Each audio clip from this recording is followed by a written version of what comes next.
আসসালামু আলাইকুম রহমতুল্লাহ। ইসলামের ইতিহাস আমাদের জন্য শিক্ষার মহাসাগর।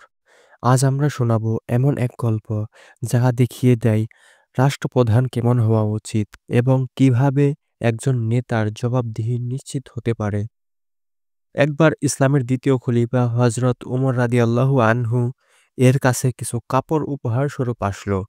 তিনি এই কাপড়গুলো জনগণের মধ্যে বন্টন করে দিলেন এবং প্রত্যেকেই একটি করে কাপড় পেলেন।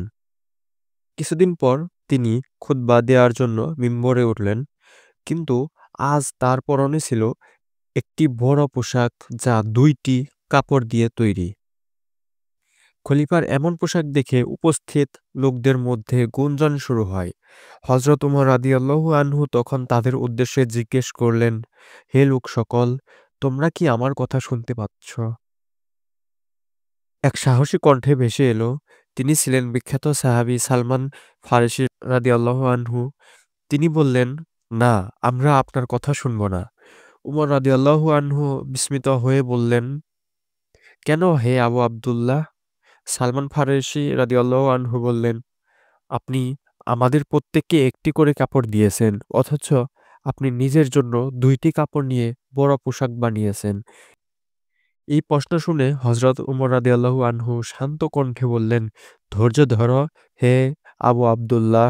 এরপর তিনি তার ছেলে আব্দুল্লাহ বিন উমর রাদিয়াল্লাহু আনহু এর দিকে ইশারা করলেন। আব্দুল্লাহ রাদিয়াল্লাহু আনহু উঠে দাঁড়ালেন।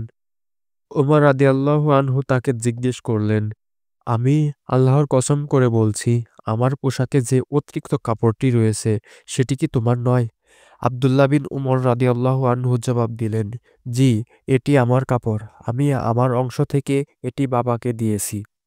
এই সত্য শুনে সালমান ফারসি রাদিয়াল্লাহু আনহু বললেন, এখন আপনি বক্তব্য শুরু করুন, আমরা শুনতে প্রস্তুত।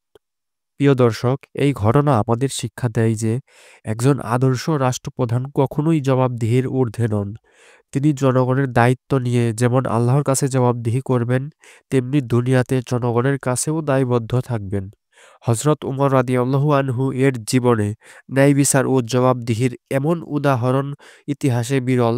আমাদের উচিত তার এই শিক্ষা নিজেদের জীবনে গ্রহণ করা। ভিডিওটি যদি আপনাদের ভালো লেগে থাকে তাহলে লাইক করুন, শেয়ার করুন এবং সাবস্ক্রাইব করতে ভুলবেন না। ইসলামের এমন শিক্ষণীয় গল্প পেতে আমাদের সাথেই থাকুন। আসসালামু আলাইকুম ওয়া রাহমাতুল্লাহ।